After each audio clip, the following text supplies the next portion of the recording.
Olá meninos, olá meninas, senhores mediadores, e aí, tudo bem? Vamos começar mais uma aula de Sociologia. Eu estou aqui com meu querido colega Maurício. Fala, Maurício. Tudo bom, César? Como é que vai? Gente, um abraço para vocês, aguardo vocês no chat. Vocês sabem que participação é fundamental, então estamos lá para atender a vocês. Pronto, é isso aí. Então, com a participação de vocês, a gente já vai para o nosso momento de exposição. Vamos lá?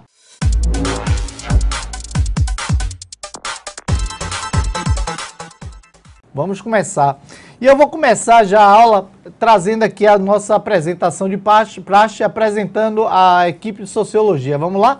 A equipe de Sociologia ela tem a articulação do professor Márcio Dória e é composta pelos professores Adilma Rodrigues, César Mustafa, Lorena Vaz, Maurício Castro e Oema Lopes. Nós estamos na terceira série do ensino médio, a disciplina é Sociologia. Aqui no vídeo o professor César Mustafa, na assistência o professor Maurício Castro. A aula de hoje é a aula número 4, Trabalho, Gênero e Etnia. E aí eu vou passar já para os objetivos da nossa aula. O objetivo é reconhecer a necessidade de dialogar e interagir de forma sistemática com diversos segmentos culturais, étnicos, econômicos, políticos e religiosos, visando o entendimento da sociedade. Identificar leis, códigos de conduta, valores e costumes em seus diferentes graus de formalização. A gente começa a nossa aula com música do jeito que a gente gosta de começar. Vou colocar aqui o slide e chamar aqui o vídeo.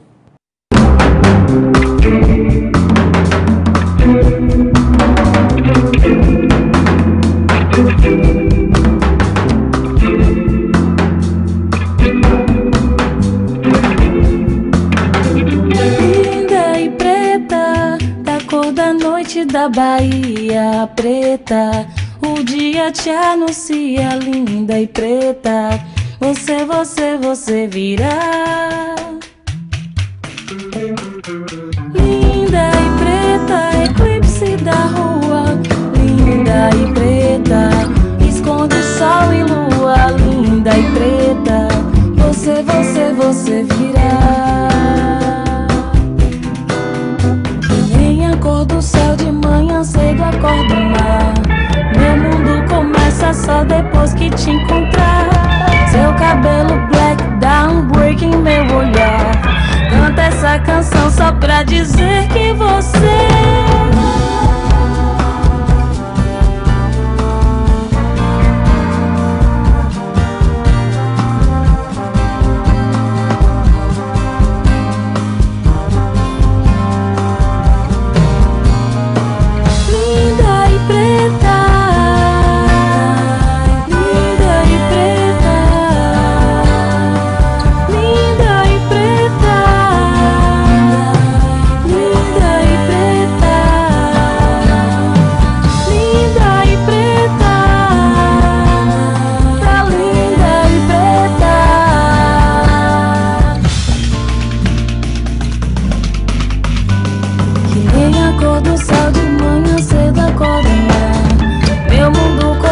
só depois que te encontrar. Seu cabelo black dá um break em meu olhar. Canta essa canção só pra dizer que você, linda e preta, jardim do dia a dia, linda e preta, brincar de alegria, linda e preta, você virá.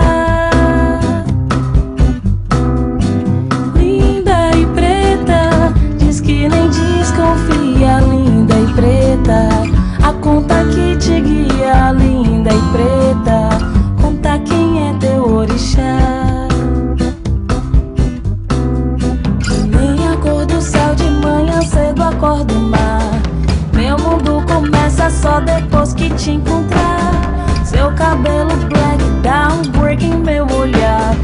Canta essa canção só pra dizer que você... Beleza, gente. Linda e preta. A Nara cantando aí. Essa música é muito bacana. E ela já dá algumas pistas, na verdade, da nossa aula de hoje. Porque se a gente vai trabalhar o trabalho gênero e etnia, a gente já percebe algumas coisas nessa música. Essa música, na verdade, ela traz aí a questão da valorização da mulher negra, né? Ela traz a valorização aí da etnia, do gênero. Então, a gente já vai percebendo. É uma música linda. Diga aí se vocês gostaram, se vocês não gostaram, né? O que vocês acharam, né? Então, essa música, ela já faz parte desse contexto. E, às vezes, algumas pessoas questionam, por que esse excesso de valorização? Por que busca, na verdade, trazer essa valorização?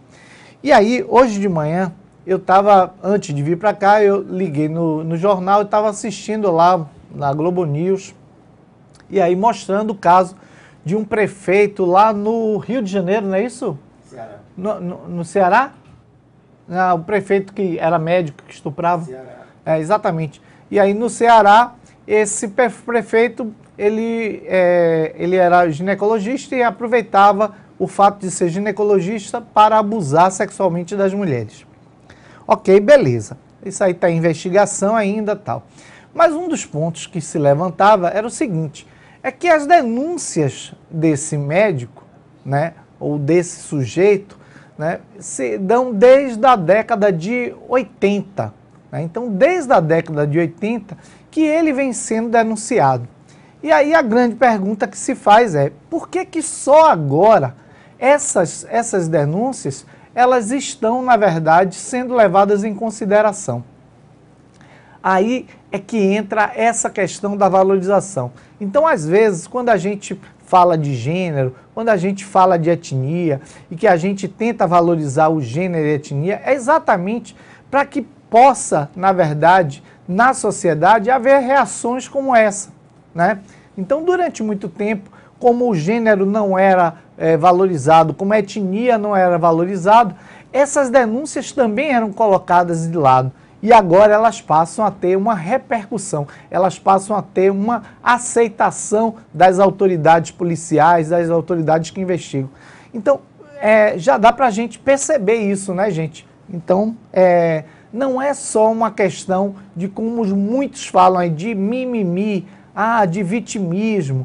Não, é a questão mesmo de valorização e de dizer, olha, estamos aqui colados com vocês, tal, e vamos lutar junto. E aí, a partir disso, a gente vai retaliando esses abusos. Tranquilo, beleza? Então é isso. Isso aqui era só para a gente começar a discutir, a gente começar a falar. Eu quero ouvir a opinião de vocês aí sobre o clipe, se vocês gostaram da música, se vocês gostaram da voz da cantora. Eu quero ouvir vocês falando, viu? Enquanto isso, eu vou colocar aqui alguns slides para a gente rever o que a gente trabalhou na aula anterior. Vamos lá, vou aqui para o slide. Bom, na aula anterior, a gente falou do trabalho como forma de classificar as pessoas. A gente viu que o trabalho também cumpre essa função. Essa é uma função que é descrita por Karl Marx.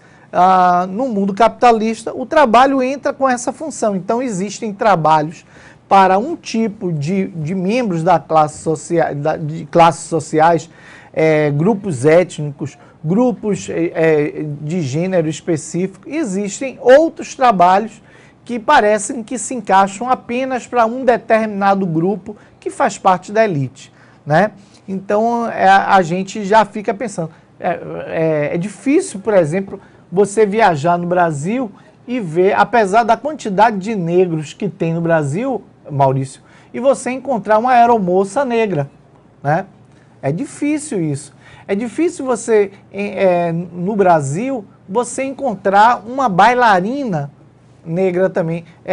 Que a aula anterior, ela já entra também nessa discussão da aula de hoje.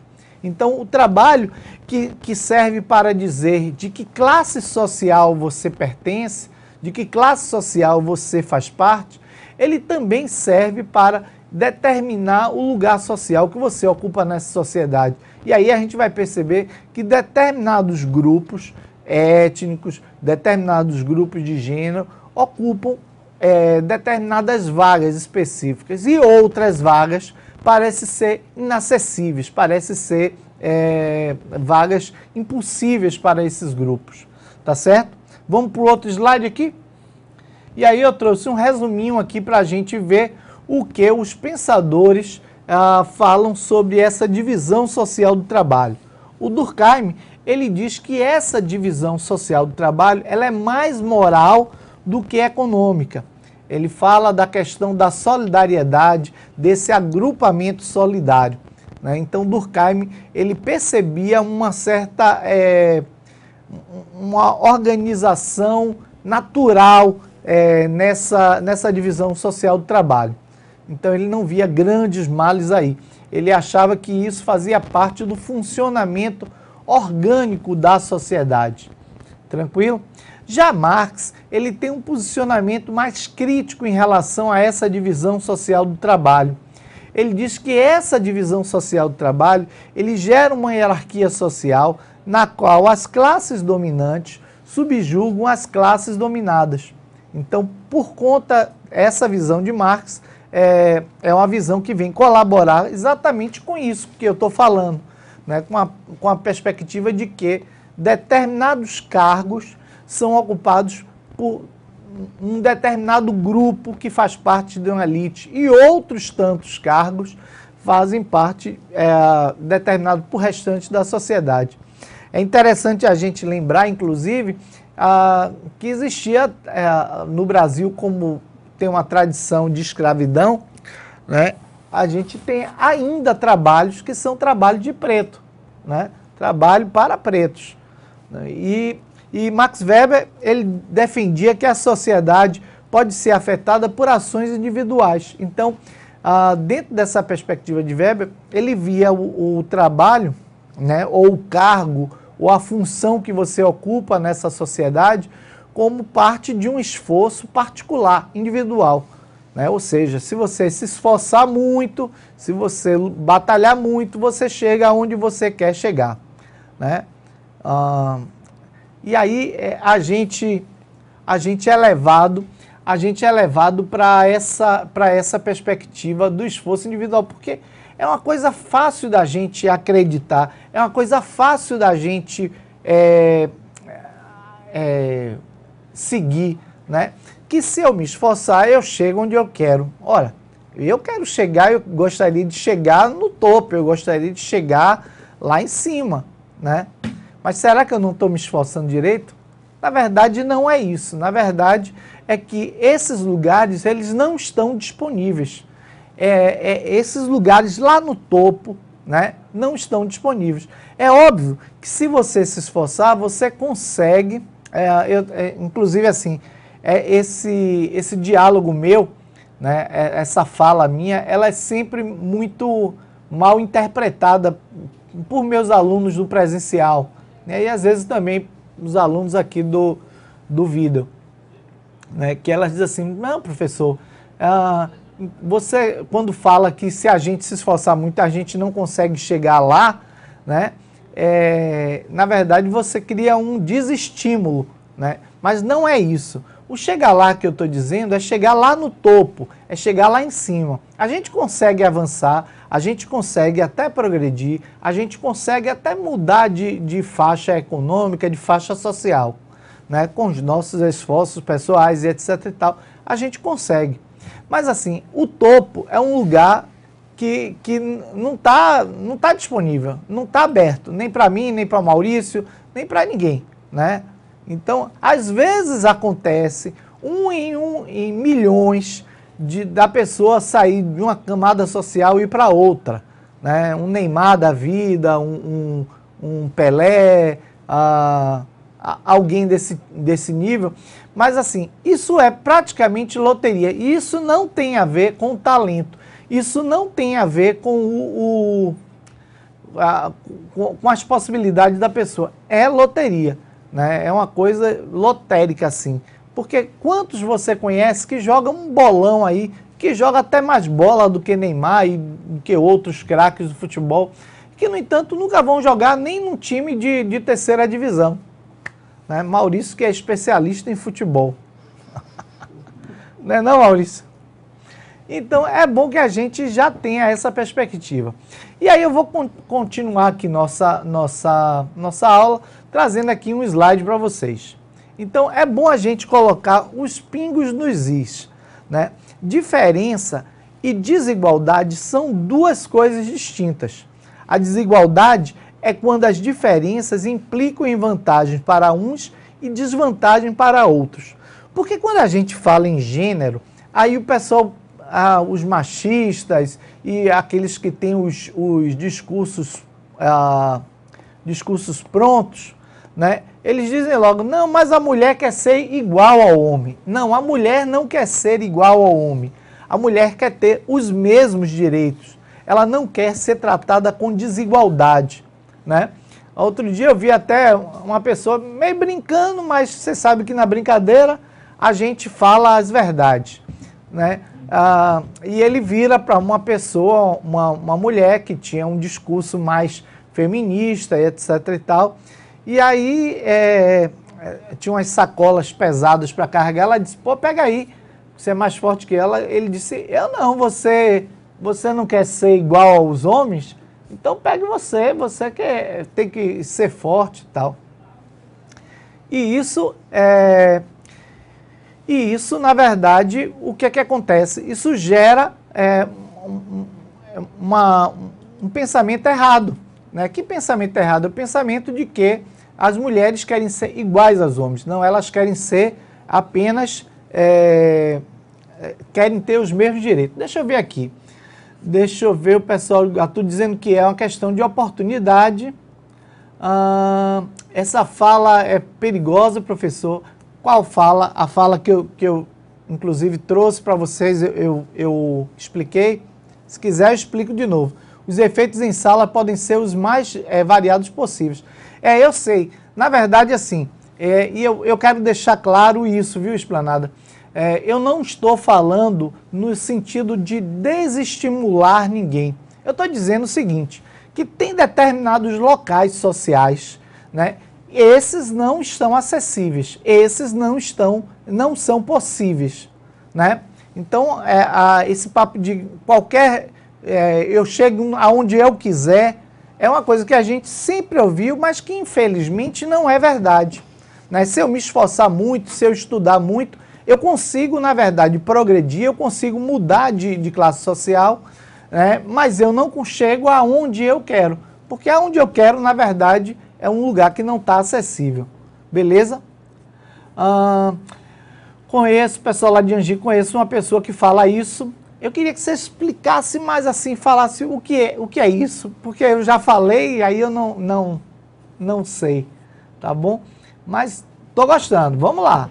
Então, a gente já compreendeu que diferença e desigualdade são coisas que têm conceitos diferentes, né? Conceitos que não são iguais, beleza? Aí vamos seguir aqui falando sobre a questão de gênero, né? Voltando aqui para o slide. As condições em que vivem homens e mulheres não são produtos de um destino biológico, mas, antes de tudo, são construções sociais, né? Aquele papo, aquela conversa, né, que muitas vezes o pessoal ouve dizendo assim, a questão da mulher, a mulher não nasce mulher, ela se torna mulher. Na verdade, ela nasce mulher no sentido biológico, né? Então, ela nasce mulher, mas ela aprende o comportamento de ser mulher durante a vida, né? Com a família, com o processo de socialização. Da mesma forma, o homem, ele nasce homem no sentido biológico, mas ele aprende a se comportar como homem de acordo com o seu convívio, com o seu meio, né? Então, é ali que ele aprende a se comportar como homem, beleza? E aí, eu tenho até um caso curioso para contar. Lá na minha casa, eu faço tudo, inclusive cozinho e tal. E aí minha filha, quando era pequena, ela foi passar o dia, a primeira vez que ela foi passar o dia na casa de uma amiga, né? A amiguinha tal convidou para ir almoçar, a gente conhecia os pais, e aí mandou. E aí quando ela chegou, a gente curioso para saber como foi. E aí, filha, como foi o dia, tal? Aí ela disse assim, foi bom, mas a casa deles é uma casa estranha. Aí a gente, ai meu Deus, o que aconteceu? E aí ela disse assim, imagine, lá na casa dessa minha amiga, quem cozinha é a mãe. Então ela achou estranho, porque para ela, o referencial de quem cozinha, lá na verdade eu tenho uma pessoa que trabalha na minha casa, né? Mas fim de semana, quem comanda a cozinha sou eu mesmo, né? O supermercado sou eu que faço, tal. Então, isso, na verdade, gera a ela um referencial específico. Esse referencial de que essa era uma função minha, né? Em outras casas, talvez esse não seja o referencial. É nesse sentido que a gente fala de que a gente aprende esses comportamentos. A gente aprende a se comportar como homem, tá? Na minha casa mesmo, na casa da minha mãe, nós somos 7 filhos, né, 5 homens. Então, muita gente, todo mundo tinha que trabalhar. Então, desde sempre a gente foi acostumado a trabalhar, a fazer absolutamente tudo, né? Então, é um comportamento aprendido. Beleza? Tranquilo aí, gente? De boa. Então, vou passar para o slide para a gente continuar. Então, desde que o homem começou a produzir seus alimentos, começaram a definir os papéis para homens e para as mulheres, né? Então, isso não é uma coisa nova, isso não é uma coisa que foi criada ontem, né? Mas esse comportamento, esses lugares sociais, eles foram determinados ao longo da história.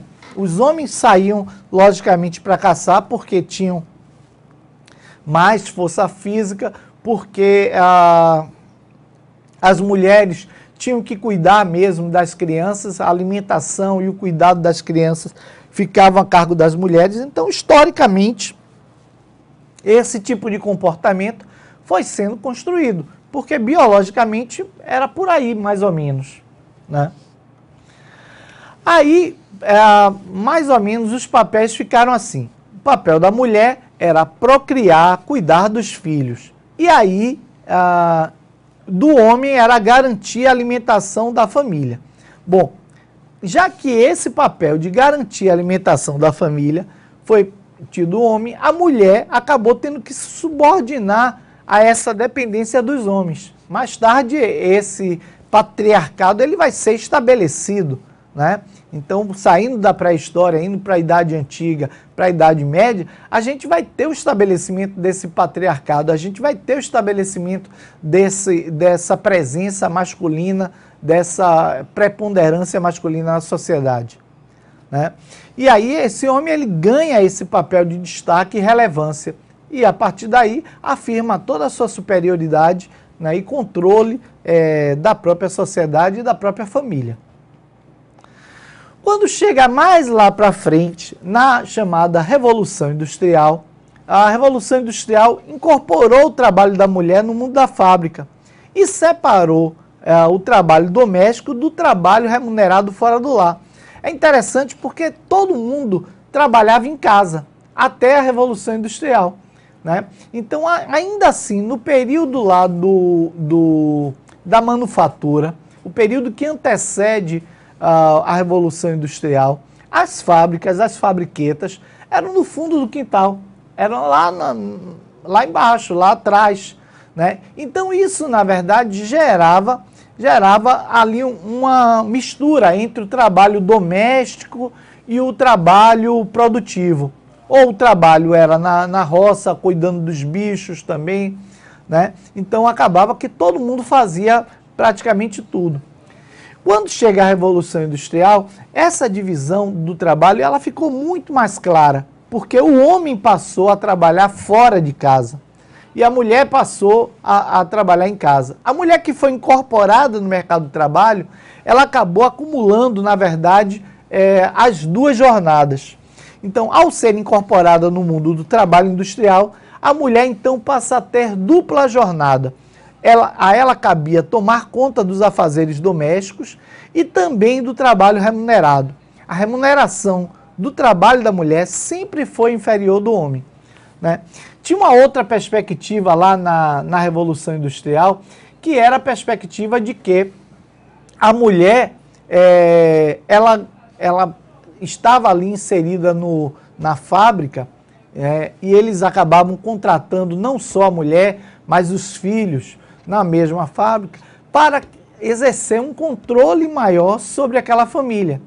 Então perceba, se toda a família dependesse daquele trabalho, daquele salário, daquela remuneração vinda do mesmo patrão, ficava muito mais difícil para um dos membros daquela família se rebelar, se revoltar contra o próprio patrão. Porque se um fosse demitido, todos seriam, né? E você, na verdade, acabaria com toda a renda da família. Percebe? Então essa é uma questão importante lá. Era uma questão importante no mundo do trabalho que estava se iniciando. Beleza? Então vamos continuar com a nossa trajetória aqui. Já no século XIX, já havia sido iniciado o movimento de mulheres reivindicando direitos trabalhistas, igualdade de jornada de trabalho e o direito de voto. Então a gente lembra lá que a Revolução Industrial começa lá no final do século XVIII, vai ter seu avanço pelo século XIX, e no final do século XIX, essa mulher que já estava inserida no mercado, ela vai começar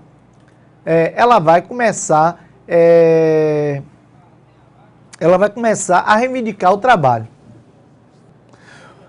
Qual é o slide, gente? O pessoal de Itanagê, por favor, coloca o slide, diga qual é o slide que eu volto aqui, vocês dão um print ou tiram uma foto, não tem problema. O anterior, esse. Tira uma foto aí do celular, que aí fica mais fácil de repassar para a sala.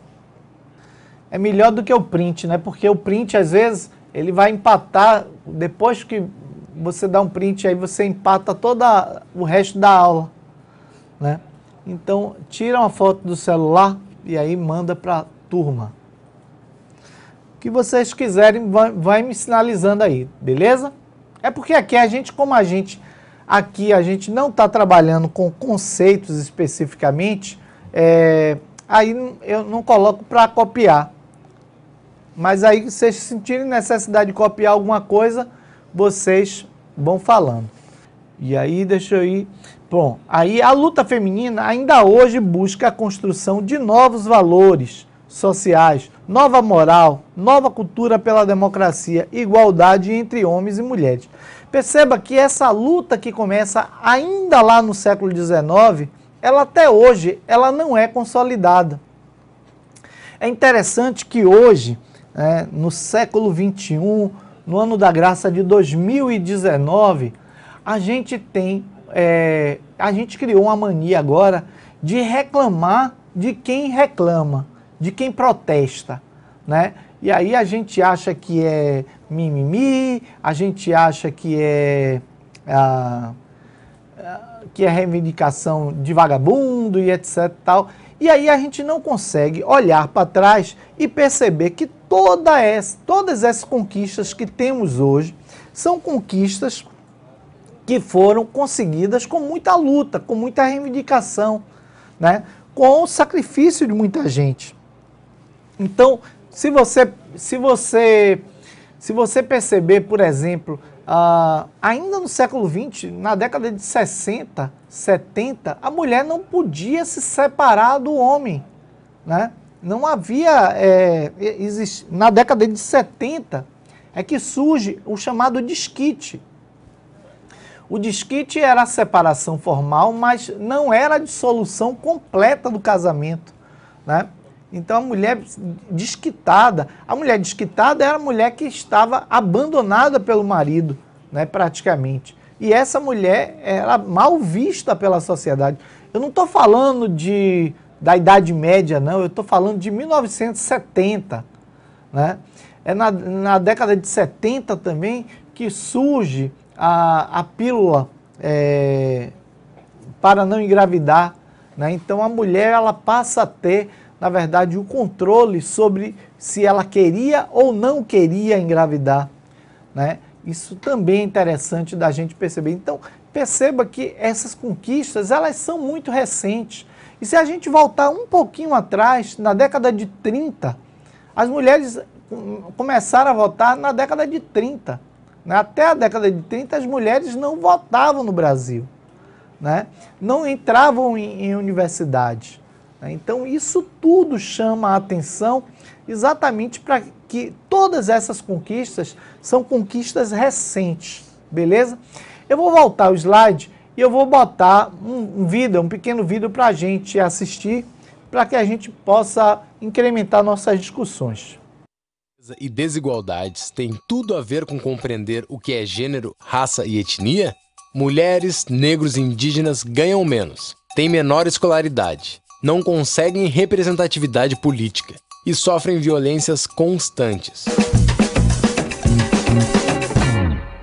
Por falta de oportunidades, as mulheres ocupam espaços de menor prestígio social e raramente estão em posição de chefia. Menos de 9% do parlamento brasileiro é feminino. As mulheres sequer têm liberdade sobre seu corpo e direitos reprodutivos, pois a lei não garante isso. O machismo se expressa ainda por meio das violências sexual, física e verbal. A comunidade LGBT também sofre com a violência de gênero. No Brasil, a cada 27 horas, um assassinato é motivado pela homofobia e pela transfobia. A lesbofobia também é crítica. E com frequência as lésbicas são vítimas com um estupro corretivo. Além de combater isso, o Estado tem o dever de garantir que casais LGBT tenham os mesmos direitos dos heterossexuais. Assim como a violência de gênero, o racismo foi naturalizado. A discriminação de negros no mercado de trabalho e na política é evidente. A maioria das execuções cometidas pela polícia é contra jovens negros. Nos últimos 10 anos, o número de jovens negros vítimas de homicídio subiu, enquanto o de brancos caiu. A face mais visível do Estado para negros e negras no Brasil sempre foi a da repressão. O racismo também afeta os indígenas. Não à toa, não vemos nenhum indígena no parlamento, e apenas 2 como deputados estaduais. O Brasil conta com 305 etnias, falantes de 274 línguas diferentes. Os povos indígenas são vítimas de conflitos em torno de suas terras e recursos naturais, impedindo a reprodução social de suas culturas. Em 2016, uma criança indígena de 2 anos foi assassinada e suspeita-se de crime de racismo. A Constituição diz que todos somos iguais perante a lei. Porém, na vida real, vemos que o Brasil exclui negros e indígenas. Por isso, são importantes ações afirmativas, como cotas raciais. É fundamental aplicar o orçamento ouvindo as demandas de mulheres, da comunidade LGBT, dos negros e dos indígenas. E construir políticas públicas que cheguem a essas pessoas. O INESC luta pelo fim do racismo, machismo e homolesbotransfobia. Então, aí beleza, né? Já dá um panorama geral do que a nossa aula traz, né?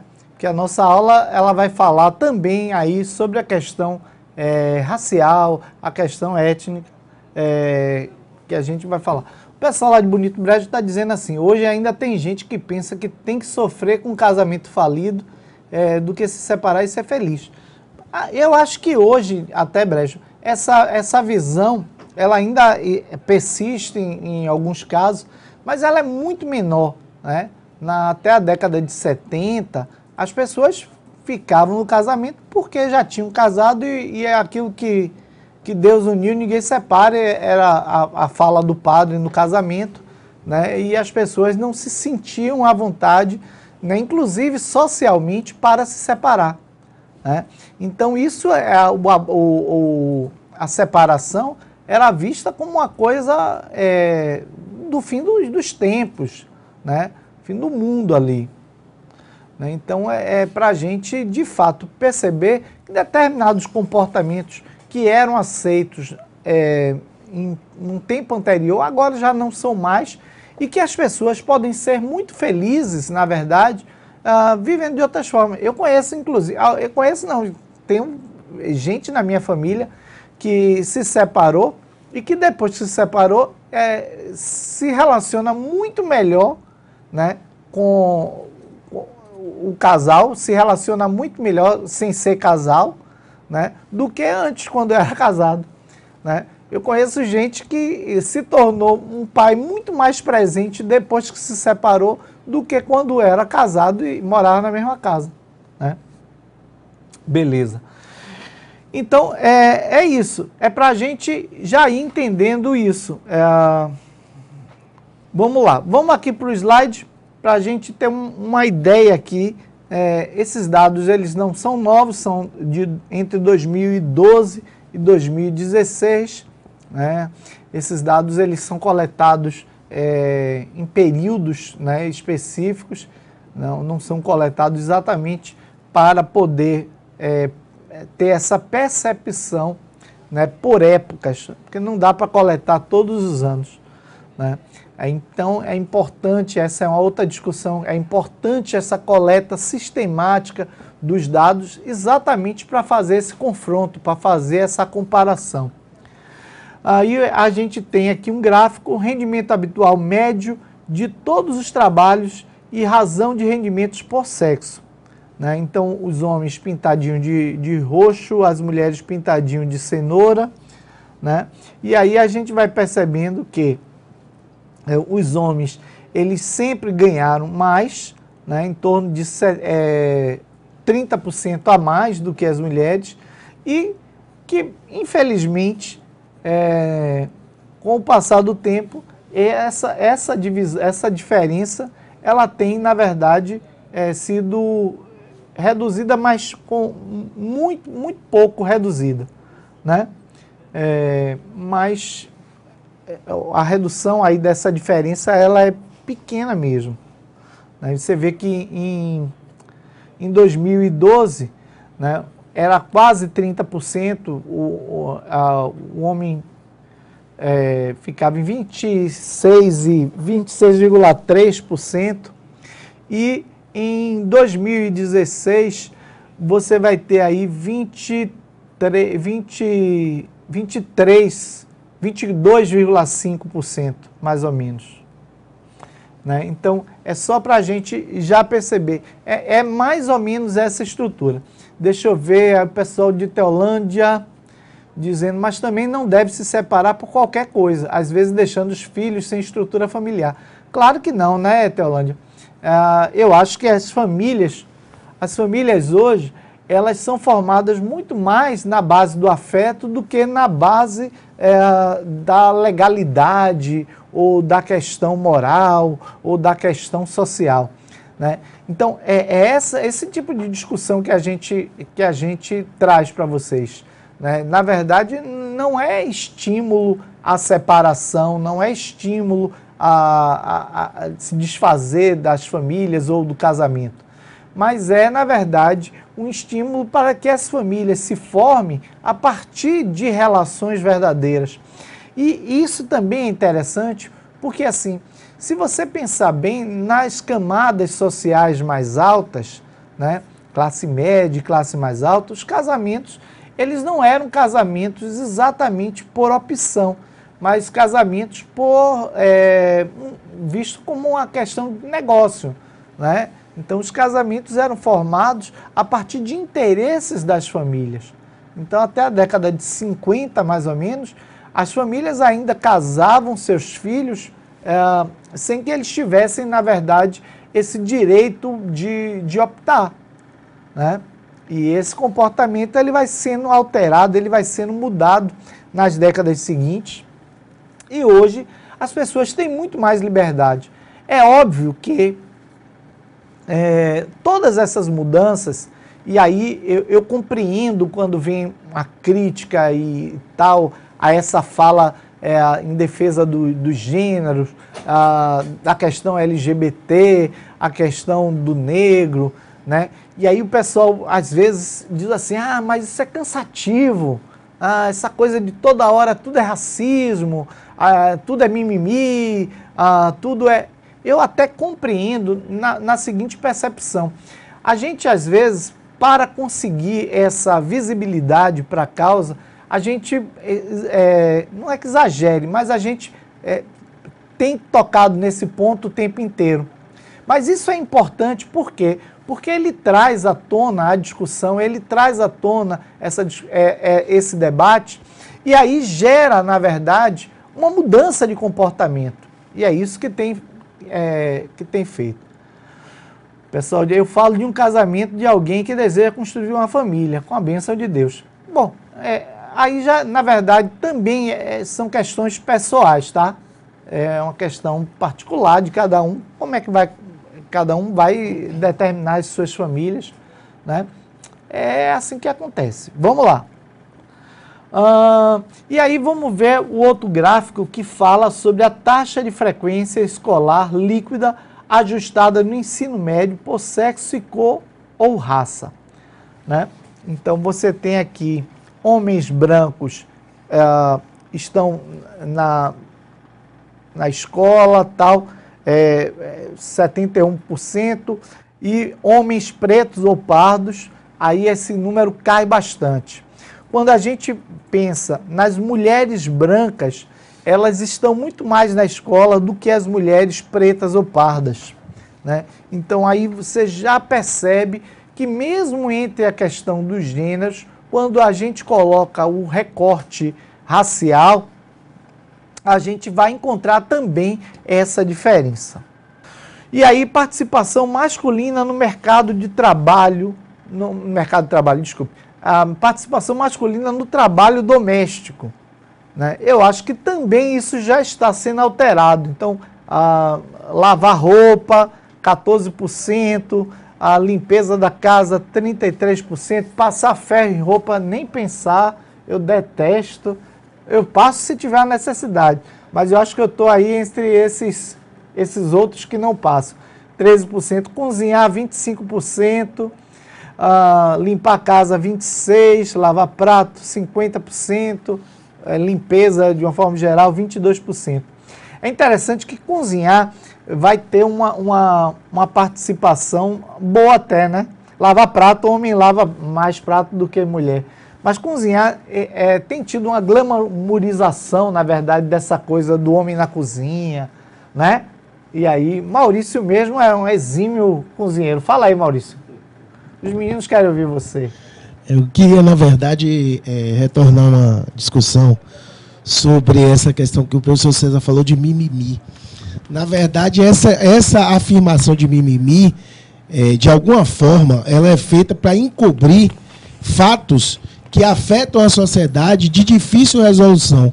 Ou difícil resolução porque eles já estão entranhados na sociedade, ou de difícil resolução porque, na verdade, é uma ação de mudança que demanda tempo para ser alterada, do ponto de vista, inclusive, da percepção simbólica, né? Nós precisamos ter pessoas que tenham as oportunidades. E aí a gente se apega aos dados para poder fazer essa equiparação e sinalizar a desigualdade visível do ponto de vista dos dados. E é isso que o professor César está fazendo agora, trazendo à tona, trazendo para que vocês tenham a dimensão, inclusive quantitativa, dessa desigualdade entre mulheres e homens no mercado de trabalho. Vocês terem uma percepção, a nossa imaginação é o seguinte: quanto mais nós estudarmos, maior será a perspectiva de adentrarmos ao mercado de trabalho. No caso de homens e mulheres, quanto mais as mulheres estudam, mais a desigualdade ela se apresenta, né, em relação a essa percepção em dados, né? Para nós termos a dimensão de que isso não é uma coisa simples de ser resolvida. Ela tem essa perspectiva simbólica. Há necessidade de termos políticas de inserção das mulheres, de inserção de negros, de inserção de minorias, de pessoas excluídas, para que nós tenhamos uma sociedade menos desigual. A sociedade, naturalmente, ela é desigual, e esse mimimi é feito exatamente para poder se manter a condição dos privilégios, exatamente. E essa questão de cozinha, eu auxilio minha esposa nos afazeres domésticos. Não, pare, Maurício, que isso aí é um discurso machista. Eu auxilio, é péssimo. Por que eu auxilio? Significa, quando você fala, olhe como o discurso da gente, ele já está tão arraigado, é um discurso machista tão arraigado, porque eu auxilio significa o seguinte: ele é tão bonzinho que ele ajuda a mulher dele nos afazeres domésticos. Na verdade, eu sei que você é um cara pra frente, Então, você compartilha do trabalho Isso. doméstico. Exatamente, as coisas têm que ser divididas. Então, existem os dias, em dias alternados, as pessoas fazem a sua atividade daquele dia. Então, um casal moderno, né? Um casal que, na maior parte das vezes, ainda tem isso também. Os casais modernos, os casais hoje da contemporaneidade, não se dão ao luxo de alguém ficar em casa e o outro, né, estar trabalhando, tanto homens quanto mulheres. Então, é comum nós termos nos casais, principalmente os casais mais jovens, as duas figuras trabalhando. E então existe a necessidade, né, dada a dimensão de divisão de tarefas, que as pessoas façam suas partes em dias alternados ou mesmo nos dias, cada um assumir sua responsabilidade pelo fato ou pelo ato que pratica. Então, eu lavo meus pratos, eu chego, faço a minha comida, e aí vem aquilo que o professor César falou, né? Normalmente se contratam pessoas para algumas atividades nas quais nós não temos o tempo para exercício da atividade, então a gente se vira como pode. Mas, Maurício, é interessante que aí, quando você falou eu auxilio tal, eu fiz questão de frisar, exatamente porque a gente tem que estar sempre atento, na verdade, ao discurso. Porque o discurso revela, na verdade, eu conheço o Maurício, eu sei que ele tem essa cara de machão, de durão, não sei o quê, pescoço grosso e tal, mas eu sei quem ele é uma pessoa que participa muito da casa. E aí, mas a gente tem que ter esse cuidado com o discurso, com o que a gente fala, exatamente porque muitas vezes não ele perpetua uma ação. Né? O pessoal de Araci Barreira está ali dizendo, meu pai brigava comigo quando eu estava lavando prato, porque era coisa de mulher. Hoje moro sozinho e odeio lavar prato. Né? Isso é de fato porque a gente sabe que a gente aprende o comportamento, a gente reproduz o comportamento. Lá em casa, o discurso já era diferente. Como minha mãe era viúva, tinha 7 filhos, ela dizia, vai lá lavar prato, vai lavar banheiro, não cai a mão de ninguém, bora, adianta o lado. E aí todo mundo faz tudo, vai ali cozinhar, vai fazer não sei o quê. Primeiro que ela trabalhava o dia inteiro fora, não tinha essa condição. E aí o pessoal de lá de Angico, a mediadora de Angico, dizendo, se o meu fosse assim, se referindo, na verdade, ao que você estava falando de dividir o trabalho. Né? Então a gente vai percebendo. Mas é um comportamento que aí, eu vou até chamar a atenção dos meus colegas mediadores e dos nossos alunos que em breve serão pais de família, mães de família, né? Que o comportamento machista, o comportamento preconceituoso, a gente aprende em casa, né? Então, se você tem, olha o que o nosso colega lá de Araci Barreira falou, do pai dele que brigava quando ele estava lavando prato, voluntariamente ele lavava prato, o pai dele brigava. Então, todo machista, ele teve uma mãe machista, né? Ele teve um pai machista e que por isso aprendeu esse comportamento. Né? Então é bom a gente ter esse tipo de percepção. Beleza? E aí a gente vai para um outro comportamento que também a gente aprende. Né? É o comportamento de discriminação racial. Né? E aí no mercado de trabalho é muito mais complexo. Volta aqui no slide. Então, ser mulher trabalhadora em uma sociedade machista, capitalista e racista, que desvaloriza o trabalho realizado por esse grupo, não é fácil. Essa situação se agrava ainda mais quando se trata das mulheres negras. Né? Então, se está ruim para as mulheres brancas, as mulheres da elite, né? Você imagine o que é, na verdade, esse trabalho para mulheres negras, para mulheres pobres, negras, muitas vezes com baixa escolaridade. Né? E assim, essa uma outra percepção, porque além do machismo, a questão racial, a mulher negra, ela sempre foi, no Brasil, vista como uma mulher dos trabalhos domésticos, dos trabalhos de casa. Né? Então ela sempre foi alocada para esses trabalhos de casa. Ela sempre foi designada para o trato das crianças. Né?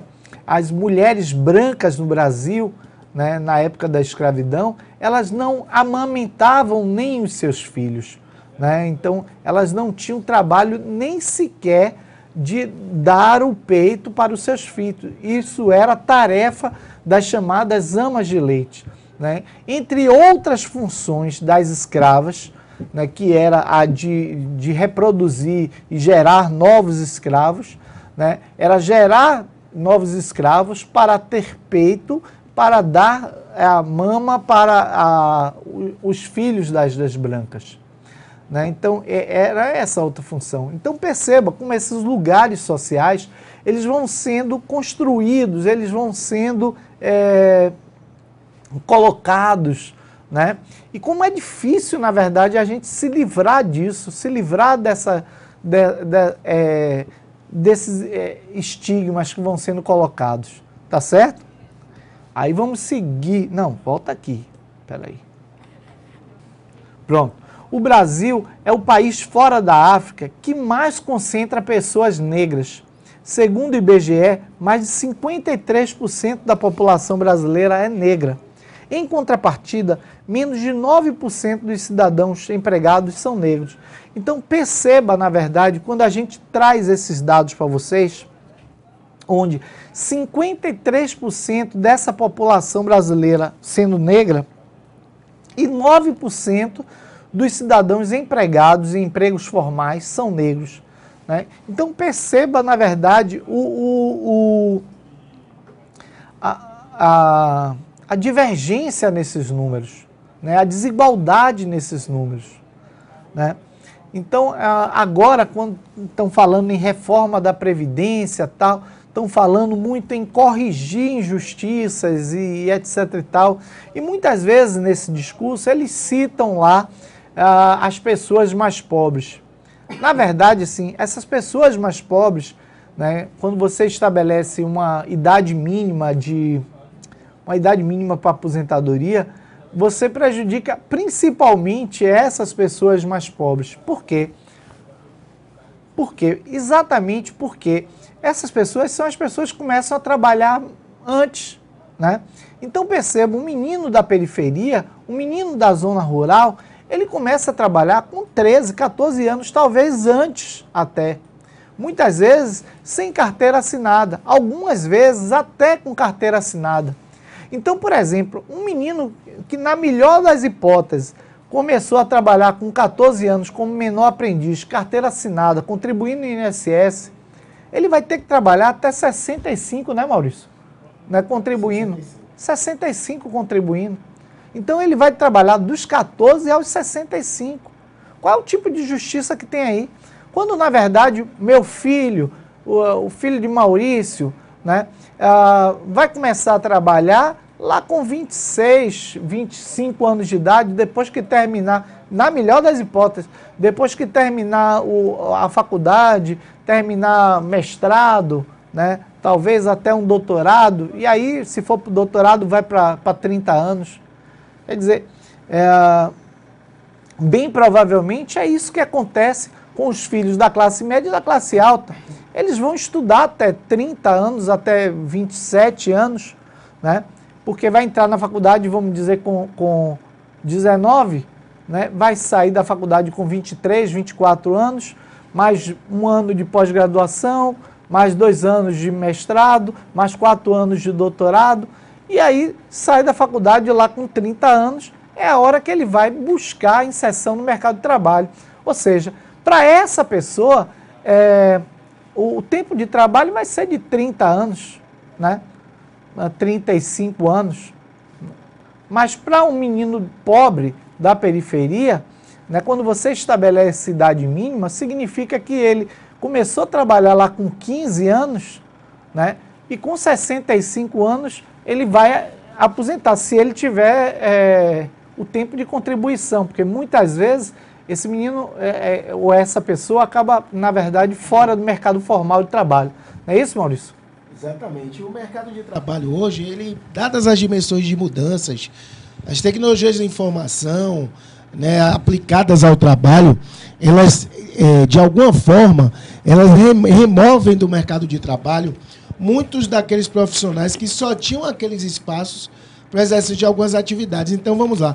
Um caixa de supermercado, por exemplo, ele tende a desaparecer. Um cobrador de ônibus tende a desaparecer. Então, essas atividades laborais menos nobres, né, do ponto de vista da execução da tarefa, porque remuneram em recursos de maneira mais baixa, essas atividades automaticamente estão sendo substituídas por atividades que a operação com máquinas tem adentrado. Então, isso faz com que esses profissionais que tinham só aqueles espaços para o exercício daquelas atividades sejam removidos do mercado de trabalho. A perspectiva de trabalho para essas pessoas é a menor possível, dadas as dimensões de substituição. Então, a gente está vendo tantas transformações em termos de tecnologia da informação, substituindo os serviços, que a perspectiva para essas pessoas não qualificadas no futuro é uma das piores possíveis. Você chamou atenção, inclusive, para algumas profissões. Eu fiquei aqui pensando, porque como eu frequento muito mercado, quem faz o mercado lá em casa sou eu, então eu frequento muito mercado, e aí eu vejo como é duro, na verdade, a vida de um caixa de supermercado. Antigamente tinha a figura do empacotador, mas mesmo assim o caixa do supermercado ele passa o dia inteiro fazendo, na verdade ele se coloca de lado, eu vou mexer aqui, tá? E aí é o dia todo fazendo esse movimento aqui, né? E você imagine o que é uma pessoa que começa a trabalhar no caixa de mercado com 20 anos, 19 anos, ela vai conseguir trabalhar no caixa de mercado por quanto tempo? Ou seja, essa pessoa ela vai parar de contribuir uma determinada hora, né? Ela vai parar de contribuir porque ela está ali o dia inteiro, ela não tem força para ir estudar depois, ela não tem força para buscar um melhor emprego. Então, uma determinada hora, essa pessoa para de contribuir e ela não vai se aposentar, né? E aí você pode estar dizendo, professor, por que essa discussão de aposentadoria? Exatamente porque a gente vai percebendo que todas essas decisões governamentais, elas acabam incidindo e prejudicando principalmente as camadas sociais mais vulneráveis, que são, na verdade, os negros que estão na periferia. Porque, inclusive, aí você vai dizer, mas, pô, e o branco que está lá na periferia? Ele tem muito mais oportunidades do que o próprio negro que está lá na periferia. É interessante isso, porque ele, inclusive, consegue o trabalho lá no caixa do supermercado, ele consegue o trabalho como garçom. O branco que não estudou, que mora na periferia, ele consegue, na verdade, muito mais trabalho do que o próprio negro na periferia. Então é uma coisa bem assim. Eu vou botar mais um slide aqui, a gente já está terminando a parte de exposição. E aí, segundo o Laboratório de Análise Econômicas, Históricos e Sociais, Estatística nas Relações Raciais, cerca de 63% dos empregados domésticos no país são ocupados por negros, que é, na verdade, uma herança do período escravocrata, que a gente já falou. E aí essa imagem, ela nos revela, na verdade, um movimento muito forte. Esses dias eu estava no shopping e vi uma família lanchando, né, e a babá era praticamente uma menina negra e tal. E todo mundo lanchando. A única pessoa que não estava lanchando, adivinha quem era? Era a menina, que era a babá.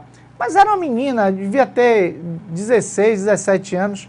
Qual é a menina de 16, 17 anos que talvez não quisesse comer ali no McDonald's também, como estava todo mundo comendo, né? Então, claramente, a gente via um tratamento diferenciado para essa pessoa, né? Um outro detalhe que me chamou a atenção é que a criança não comeu tudo, né? E que largou lá metade da batata, sobrou muita coisa na mesa. Mas todo mundo levantou, inclusive a menina, sem comer, sem nem aquela sobra ali poder tocar, né? Então a gente vai percebendo que assim, as marcas da escravidão ainda estão muito presentes na gente. E a gente vai ver isso também em relação às mulheres, em relação aos negros. Fica claro quando a gente vê uma foto como essa que eu vou colocar aqui para vocês. Essa foto, ela é da Fiesp, que é a Federação da Indústria do Estado de São Paulo, e aí você, olhando essa foto, que são os donos de indústrias, os donos ou os presidentes de indústria, e você não vai identificar nenhum negro, ou se tiver, está bem escondido por aí, e você vai identificar pouquíssimas mulheres. Eu estou vendo uma só, não sei se eu não estou enxergando, mas aí isso fica claro para a gente, né? Quem é que pode galgar, quem é que pode conseguir esse espaço. Lembra lá no início da aula que eu falei chegar no topo? Era chegar aqui, é chegar aqui nessa foto, tá? Então essa foto, ela não é para todo mundo. Ela não tá para, esse lugar aí não está determinado para todo mundo. E aí, você acredita que ainda existe muito racismo no Brasil e poderia justificar a sua resposta, por gentileza? Sim, ontem mesmo a minha sogra me disse que se eu fosse negro, ela não me aceitaria como genro. Hoje descobri que meu patrão deixou de contratar um cara com um currículo melhor que o meu só porque o cara é negro. Dias atrás, vi um policial prendendo um negro por desconfiar que ele roubou o próprio carro. Né? Então, são essas coisas que a gente vai vendo. Por favor, você é a favor das cotas raciais? Poderia justificar essa resposta também, por gentileza? Sou contra, porque brancos e negros são iguais. Não há por que concederem aos negros tal privilégio. Como assim são iguais se você mesmo acaba de admitir que possui privilégios em relação a eles só porque eles são brancos? Isso não seria racismo da sua parte? Justifique a resposta, por gentileza. Né? Então, quando confrontado, todo mundo acha que tem o racismo no Brasil. Né? Mas quando confrontado e atacado os seus privilégios, né, as pessoas colocam claramente que são contra. Né? Então, a questão das cotas raciais é uma dessas questões que a gente volta a discutir ela ainda. Só para terminar, vou botar esse último slide aqui, né, que é o serviço de preto, que é comum no nosso dia a dia essa expressão ser usada para desqualificar determinado esforço e ou trabalho. Então, são as nossas heranças culturais, coloniais, né, escravocratas que estão aqui, né, que estão presentes no nosso dia a dia. Beleza? Tranquilo aí? Bom, eu vou colocar aqui para vocês a nossa referência. Primeiro, dizendo a vocês que a gente pode encontrar esse conteúdo no nosso livro de Sociologia, Sociologia em Movimento, lá na unidade 4, Mundo do Trabalho e Desigualdade Social, que está o capítulo 9, Trabalho e Sociedade. E aí está nas páginas 242 a 244, 337 a 340. Então, a gente encontra esse conteúdo por lá. Beleza? As nossas referências fixas, né, são essas.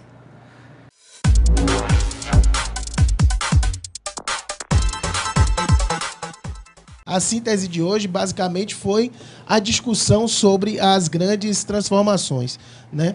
A primeira grande questão foi a diferenciação de desigualdade e diferença. Diferença é natural, são coisas inatas ou culturais, né? Essas são as oportunidades que as pessoas têm na saída, e as diferenças são exatamente, a desigualdade é exatamente a manutenção excludente dessa diferença. É a não oportunidade, é a não permissão que a sociedade possa ter essa oportunidade, inclusive de ter a igualdade, né? Então, a desigualdade ela é cruel por isso. Ela tenta perpetuar a diferença. E aí vem os aspectos pontuais dessas desigualdades, né? A desigualdade entre mulheres e homens, entre negros e brancos, né? Entre pobres e ricos, são desigualdades que nós, na sociedade, estamos já, de alguma forma, nós percebemos essas desigualdades, né? Pegar cada um desses aspectos. O primeiro, em relação às mulheres. As mulheres executando as mesmas atividades no mercado de trabalho, elas são remuneradas em menor quantidade econômica, né? As mulheres são prejudicadas nas relações, isso é um aspecto de desigualdade claro, né? Tanto que é necessário fazerem leis para permitir que as mulheres tenham essa possibilidade. Os dados quantitativos trazidos pelo professor César explicitaram isso. homens e mulheres realizando as mesmas atividades, né, são remunerados de maneira diferente. A mulher recebe muito menos daquilo que o homem recebe. E, por incrível que pareça, essa desigualdade se intensifica à medida que o acesso, né, a níveis superiores de escolaridade aumentam. Seria até uma perspectiva incoerente, mas é o que acontece de fato, né, em dados. Né? No mundo do trabalho também tem a questão da desigualdade.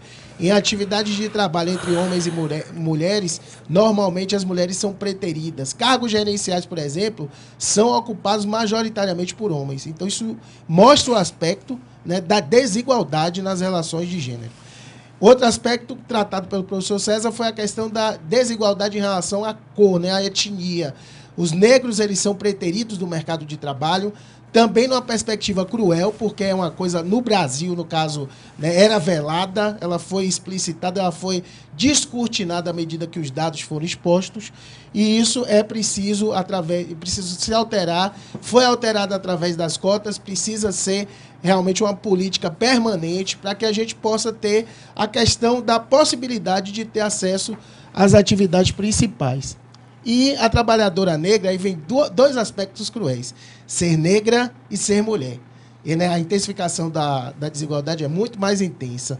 Trago de volta o professor César, aula muito boa. Espero estar outras vezes aqui com vocês para poder fazermos esse bate-papo e ampliar nosso aprendizado. Beleza, gente. Então, juntos aí na construção dessa sociedade melhor, dessa sociedade mais justa, dessa sociedade mais igualitária. Beleza? Então, estamos esperando vocês aqui para mais uma aula de Sociologia na semana que vem. Um beijo, até lá. Um abraço.